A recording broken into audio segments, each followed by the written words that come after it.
আসসালামু আলাইকুম। আমি পারভিন সুলতানা বলছি রাজধানী ঢাকা থেকে। প্রতিদিনের মতো আজকে চলে আসলাম নতুন একটি ব্লগ নিয়ে। আশা করছি সবাই যে যেখানে আছেন ভালো আছেন, সুস্থ আছেন। দেশ থেকে, দেশের বাইরে থেকে যারা বসে ভিডিওটি দেখতেছেন তাদেরকে অসংখ্য অসংখ্য ধন্যবাদ। আর যারা আমাকে সাপোর্ট করছেন তাদেরকে তো মন থেকে, মনের অন্তরের অন্তঃস্থল থেকে ভালোবাসা জানাই। এবং যারা আমাকে সুন্দর সুন্দর কমেন্ট করতেছেন, আল্লাহর কাছে তাদেরকে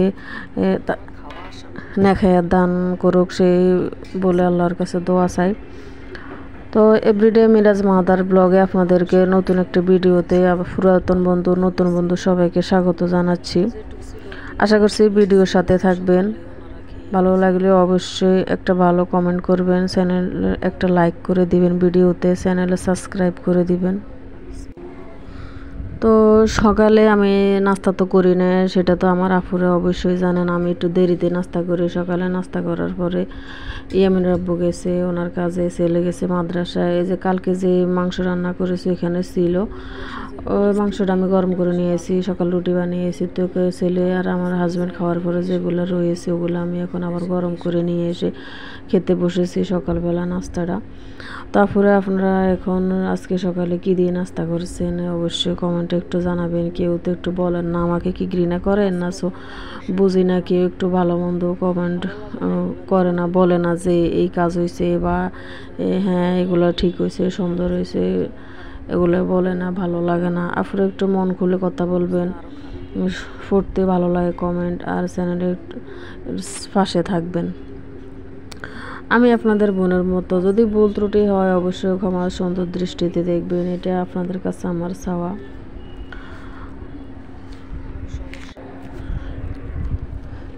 সকালবেলা যত দেরিতে নাস্তা করি বা বড় বড় তো পারি না, কিন্তু তারপরও নাস্তা খাইতে আমার একা একা ভালো লাগে না। কারণ ঘরে যদি পাশে 2-3 জন মানুষ থাকে, একজনের সাথে একজনের খাওয়াটা আসে, সুন্দর লাগে, খাইতেও ভালো লাগে, মজা লাগে। কিন্তু আমি যখন একা খাইতে বসি, কেউই থাকে না, তখন আরও আমার খাইতে মন চায় না। একা তো কোনো কিছু স্বাদ পাই না, তারপরও খাওয়াটা মনে হইতেছে যেন গলা দিয়ে নিচ দিয়ে নামতেছে না। তো কি করব, বাসার জন্য একটু খাইতেই হবে, খাইতেছি। দেখতে পারছেন আমি সকালের নাস্তাটা। এখন দেশের যে পরিস্থিতি, অবস্থা খুবই খারাপ, ভালো লাগতেছে না। যাদের সন্তান হারিয়েছে তাদের তো অবশ্যই অবশ্যই অনেক কষ্ট। যে হারিয়ে গেছে সে কখনো ফিরে আসবে না, এবং এই কষ্টটা দূর করার মতো কিছু পাবে না তারা। যাই হোক, আল্লাহর কাছে প্রার্থনা করি আল্লাহ যেন ওনাদেরকে এই ধৈর্য দেয়, অনেক ধৈর্য দারুণ ক্ষমতা দেয় আল্লাহর কাছে, সেটাই বলি। আল্লাহ যদি তাদেরকে সন্তান হারা ধৈর্যর ক্ষমতাটা যদি আল্লাহ ওনাদেরকে দিয়ে দেয়, তাহলে বাকিটি জীবনটা ওনারা ভালোভাবে একটু কাটাতে পারবে। যে সন্তান হারাইছে সে তো আর ফিরে আসবে না, কিন্তু মনের যে দুঃখ কষ্ট সেটা কিছুতেই মোছার মতো নয়। আমরা দূরে থাকি, তারপরে শুনে অনেক খারাপ লাগে। যার গেছে সেই তো কীভাবে দিন কাটাইতেছে, রাত কাটাইতেছে আল্লাহ ভালো জানে। একদিন হয়তো ইনশাল্লাহ একদিন পরিস্থিতি অবশ্যই ঠিক হবে, সব সমাধান হবে। কিন্তু যার সন্তান হারিয়ে গেছে সে তার সন্তান ফিরে পাবে না, সেটাই অনেক কষ্ট লাগে। মানুষে অনেক চেষ্টার করেও একটা সন্তান পায় না, কিন্তু যে সন্তানরে লালন পালন করে পড়ালেখা শিখিয়ে শিক্ষিত বানিয়ে একদম মানুষের মতো মানুষ করিয়েছে, চোখের সামনে ছেলের সন্তান বা মেয়ের সন্তান যদি চলে যায় তাহলে কতটা কষ্ট যার হারায় সে ভালোই বুঝে। তো এইসব কথা বলতে গেলে না আমার একদম গলাটা কেমন ভারী হয়ে যায়, ভালো লাগে না।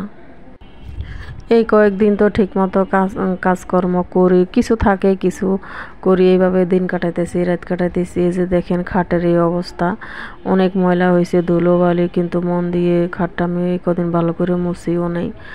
এখন একটু নিয়েছি, একটা নাকড়া নিয়ে মুছতেছি, ভালো করে মুছবো। মোছার পরে আমি একটু নারিকেল তেল, তারপরে যে নারিকেল তেলও দেওয়া যায়, এবার সরিষার তেলও দেওয়া যায়, একটু চা পাতারে গরম করে যে পানিটা লিকুইড হবে না, চা পাতা দিয়ে পানি ফুটিয়ে লিকুইড নিব একদম ঘন করে। ওটার মধ্যে একটু নারিকেল তেল কিংবা সরিষার তেল দিয়ে মেখে তারপরে খাটের উপরে আমি একটু নাকড়া দিয়ে মুছে নিব, তখন একটু জকজক হয়ে যাবে। তো ওটা ভিডিও আকার আমি ধারণ করিনি, আপনাদেরকে দেখাতে পারি না। তো আজকে আমি কি রান্না করব, ফ্রিজ থেকে নামিয়ে নিয়েছি দন্দুল, আলু, তারপরে যে কাঁকরোল, ওগুলো আমি আজকে রান্না করব, দেখবেন পরে। তো গতকালকে ইয়ামিনের আব্বু ইয়ামিনের জন্য কয় প্যাকেট বিস্কুট নিয়ে আসছে, আমি এগুলো এখনও বাইর করি নাই। তো যেমনি ছিল অমনি আমি রেখে দিয়েছি, কিন্তু আজকে সকালে নাস্তা খাওয়ার পরে কিছুটা কাজ সংসার করার পর আমি এগুলো এখন একটা ডিব্বায় নিয়ে রাখবো। তো ইয়ামিনে যদি একরকম বিস্কুট আনে ও খাইতে চায় না, তো 3-4 রকমের মিলিয়ে তারপর ওর জন্য আনা হয়। এমনটা কার কার বাচ্চা করে জানি না, কিন্তু আমার ইয়ামিন এরকম করে। ও এক প্যাকেট বিস্কুটও খাবে না। তো ওরা জানে এরকম 3 পদ, কোনো সময় 4 পদ এরকম মিলিয়ে তারপর বিস্কুটগুলো আনলে ওর পছন্দ মতো মজা করে খায়। এই আর কি। আমি এখন এই যে চকলেট বিস্কুটটা দেখতে পাচ্ছেন, এই বিস্কুটটা ওর বেশি পছন্দ, তো এটাই বেশি আনা পড়ে, ওর জন্য আনছে এগুলা। তো মাদ্রাসা যখন যায় তখন নিয়ে যায় 2 প্যাকেট করে, যদি মন চায় 2 প্যাকেট নেয় বা 1 প্যাকেট খেয়ে যায়, এরকম আর কি। ওর মনের উপর নির্ভর, যেরকম খাইতে চায় এরকম ওর খাওয়া হয়। একে আমরা বিস্কুট অত বেশি খাই না, আমার ওই যে লেকচার যে বিস্কুটটা ওটা আমার বেশি খাওয়া পড়ে। তো আপুরা, এই মুহূর্তে আমার ভিডিওতে যারা আছেন, আমি সবাইকে একটাই কথা বলতে চাই, আপনারা আমার পাশে থাকবেন।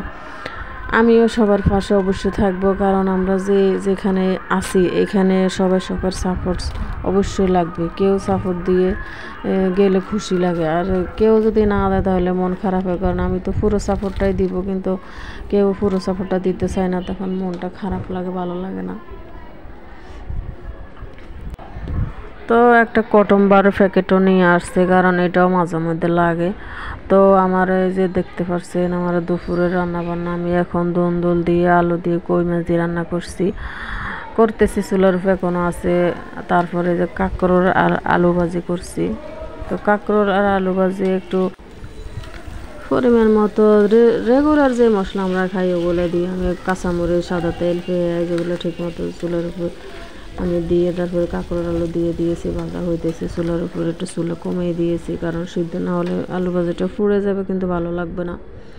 তো আমার রান্নাবান্না শেষ, আমি দুপুরের রান্না শেষ করে এখন এই যে দেখতে পারবেন, দেখাইবো আপনাদেরকে কি রান্না করছি। নিয়ে আসছি ঘরে, রান্নাবান্না শেষ, পাক করতে চলে এসেছি। পাকঘরের কাজকর্ম শেষ আজকের জন্য।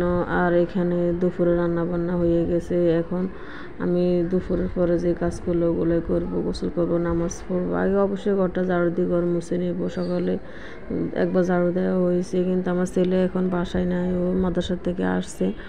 আসার পরে পাশের ঘরের বাবির ছেলে আছে, ওর সাথে খেলা করতেছে। আমি ডাকছি, আমি আসা গোসল করিয়ে দিই। ও বলে আম্মু আপনি করেন, আমি একটু পরে আসতেছি। তো যাই হোক, ভাবি বলতেছে একটু পরে যা, খেলো কতক্ষণ।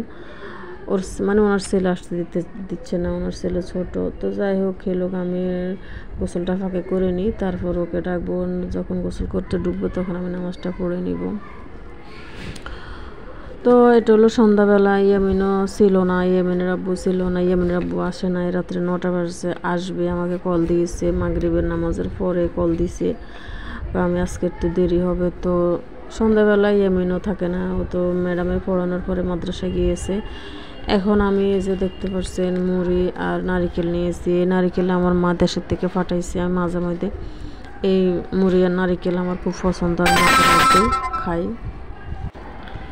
তো আপনারা কোন কোন জেলা থেকে দেখতেছেন অবশ্যই কমেন্টের মাধ্যমে জানাবেন একটু।